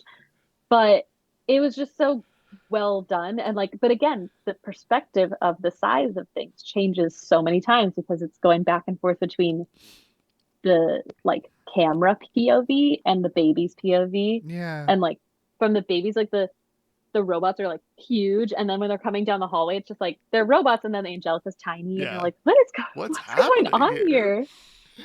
So wild. Well, they Yeah. only have one option for their salvation, and that's to punch the clock. This is One of my this is favorite jokes of the incredible. This is episode. It's incredible. genius. It's really genius. I quoted it. It says, "We've got to punch the clock. It's the only way we can get out of here." And they literally extend some fists on little levers and punch the clock. They both have to punch the clock to get out. It's so So great. cute. And it was beautifully done. Yeah, Yeah. I love that joke. That's a really good Yeah. joke. And then they Um, wake up, and Chucky's, oh God, I hated that. And Tommy's like, it's okay. It was just pretend. And it's they're such Yeah. cute little friends. So cute. Yeah. It's okay, Chucky. It's okay. It was all just pretend. Boy, Tommy, that was scary. Being the big people is awful. I'm not never growing up. Oh, come on, Chucky. It's not all bad. Being a big people isn't just going to work, It isn't? No. When you're a big people, you get to have a house and have some babies and maybe even get married. Maybe you're right, Tommy. It'd be kind of nice to get married. Oh, boys! Time to play house! And I mean, I think too, it sounds such a weird note because the nice moral of the episode you'd think is Tommy is telling Chucky when you're a big people, you get to have a house and have some babies and get married and stuff. Being a big people isn't all bad. We're just imagining the worst parts. which is like, okay, yeah, it's gonna be fine, right? And then it's like immediately like, no, wait, you are still trapped in the same hell because Angelica is still there and she is still your boss and is still telling you what to do and you can't escape. And the episode just ends there. Like, life is all this. This is all life is. I told you, 90s were so dark. But also, I also interpreted it as maybe Angelica was gonna make them marry her toys, Yeah, like probably. as a bit, like because she came in, she had one of each toy and said like, "Oh, boys," and it was right after they had the conversation about because Chucky ends his thing on like, maybe I could get married, and then Angelica does that, "Oh, boys," and I was like, maybe she's gonna like make them do a wedding or something, I don't know, and then they would further fantasize about what their home life would be when they get home after punching the clock. But oh my god, it was yeah, I mean they have that bully with them all the time. They have the boss with them all the time. But it's just so and also I'm like, does Dee Dee work? What does she do? I think Dee Dee was stay-at-home mom. But there's also a lot of times when Grandpa's just babysitting. That's right. So But maybe- we know that the dad is like a struggling inventor. Yeah. So it is funny to imagine what they think work is when you think of like what their parents' jobs are. Because I think a lot of it was based off of Chucky's dad being a paper pusher. Dee Dee is apparently a part-time economics teacher. Wow. Go Dee Dee. Wow. Yeah. Love that. Yeah. Okay. So yeah, she leaves. That's good. Okay, that makes sense. Because I was like, otherwise Grandpa wouldn't be babysitting so much. Right. Grandpa. Nope, totally makes sense. It all checks out. Yeah. There's some deep Rugrats lore, you know. Yeah. I didn't know that she's an econ professor. That's Apparently, yeah. At least according to what the internet just told me. So, you know, who knows? awesome. I believe everything the internet tells me. Dangerous. Really easily duped. Yeah, right. But yeah, it's like a weird end for the episode, but I think it makes sense. Like I don't know. I get the sense that someone was going through something when this episode was being made. Like it kind of feels like that. Like someone was having an existential crisis and being like, I have a pitch for the babies. They have a terrible day. Yeah. Like, oh. Like, is this what my life is? This is kind of what it feels like to be a grown up. Yeah. Not being a grown up at all. Just feel like I'm trapped forever. And I see my friends and we all see each other as kids and we're like, what are we doing? Yeah. It's like I just went to a wedding of a friend of mine who I've known since like middle school, and it's like we kept joking, but we were like, oh, you look so pretty for prom, because it's just like you're getting married. Like it's crazy. Awesome. Like if I've known you since you were 13, the only fancy event I can picture is like prom. Yeah. Because like a wedding just seems so wild. So far away. So adult. She was that's like, the thing, I love my prom dress. And it's like, yeah, that's okay. It's prom. It's fine. Yeah. Like, what are you talking about? Weddings are things that grown-ups do. Why would we be doing that right now? We're just like, I look at her and I'm like, yeah, we're like in 7th grade and Forever and ever. so strange. Oh my god. Yeah. So wild. What an episode. Any other thoughts or closing thoughts about Rugrats or this Rugrats episode? Great episode. I love Rugrats. I watched all of it. I love it. I love it so much. And I still think of TV as like a treat when I have completed my work, or like if I get ready really fast before I have to leave, I'll watch some TV. Like it's still very ingrained, and I just think it's so well done. And there's so many jokes that you look back now as an adult and you're like, that's a great joke that I never noticed. I was just watching this thinking, oh, it's so funny, they're babies and they're being grown up. Yeah. And now I watch it and I break it down and I'm like, whew, God, this was a good script. Yeah. deep. And there's a lot of jokes that I only get now. And I think I should rewatch the whole series as an adult to get the full perspective of like child and adult. Sure. Yeah. I think it's a good idea. Yeah. Because also my parents were like in their 40s probably when we were watching this. And I'm like in my early 30s. So maybe even later it'll hit harder. Yeah. Even different. Probably. Yeah. I mean, Yeah. look. So maybe I'll wait until I'm like 45 and then I'll rewatch it all. Yeah, I mean, look, the fact that we watched half a 10-minute segment of an episode and still got an hour 45-minute conversation out of it, I think says a lot of how well made this show was, for sure, and how much I depth love there to is to it. dissect TV. Yeah, I love it's TV. fun. It's great. TV's so good. It's Yeah. good. TV's good. TV's so good. One of the best things we do. I wish we could do it more. Mhm. Well, Agreed. And more episodes, more frequently. I love Yeah. TV. Yep. well, we want to see and hear more from you, Danielle. So do you have anything you want to plug right now, or anywhere folks can find you on the internet? I mostly live on Twitter. It is at Danielle Weisberg. There's no G on the end because my name is too long. No. Oh, wow. But my Instagram is at Danielle Weisberg, full name. I'm also on TikTok, but I don't really do anything, so I don't need to plug it. But if you happen to stumble upon me, it is me. That's fun. I mostly just stitch things and react to them because I don't understand how TikTok works. But Twitter is where I live, unfortunately, and I don't have anything to plug because I don't even have a job. Hire Danielle, and we can have her back on Gimmicks to pitch your show and to plug her great work. I'm working on my first novel, which novels take a long time to write, and I haven't like sold it or anything. I'm just trying to write it, and then with novels you write the whole thing and then you try to sell it. But that's the only thing I'm really doing right now is just writing. So there's not much to plug when you're an out of work writer. Yeah, well, maybe not for long. Yeah, but someday I might have a book, and that would be cool to plug. That'd be cool. Hey, listen, when you're ready, we'll put it out there in the world. Yeah, it'll be like 12 years from now. Yeah. Hopefully we'll I still hope be this going. podcast is still going. There's no end of high concept experimental television for us to cover. Yes. There really isn't, and there's going to still be things made all the time. I hope so. That's the dream. This was a delight. So fun. You had me waking up before noon, which is well, and now that you've my mom will be thrilled. Now that you've recorded this podcast, you deserve a little TV as a treat. Yes. I really do. I wonder what it'll be. Derek, what about you? Where can folks find you online? Yeah, sure. You can find me most places at Derek B. Gale. You can also find my other podcasts. I have Walloping Web Snappers, which is a Spider-Man podcast where my co-host Doug and I do deep dives into every Spider-Man cartoon ever made. I also have Screonk, a Godzilla movie marathon where Doug and I are stomping through Godzilla's filmography. And I have Lee Carvalho's Potting Challenge, which is a Simpsons gaming podcast where my co-host Tommy and I are going through all of these Simpsons tie-in video games chronologically. What about you, David? Yeah, I've got a couple other podcasts that I do here with Glitterjaw. One is called Are You My Mother, where we talk about mother characters from media, television, film, and video games, and talk about whether or not that mother character confirms or betrays our expectations of what it means to be a mother in society. And then a new podcast called Fear Coded, where my good friends Tyler and Marilee are dragging me into the horror genre to explore really scary things that I was always afraid of and talk about how queer they are, which is the only way that I'm staying protected from it.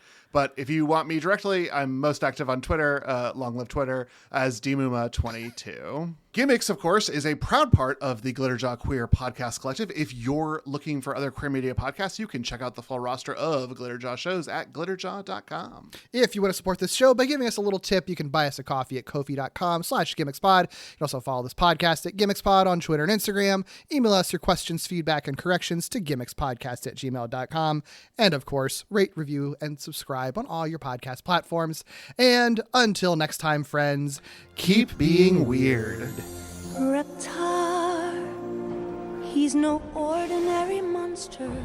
He's a lizard with a heart of gold. Don't believe the lies you've been told. He's a fire-breathing child to me. I see sweetness when I look into those large yellow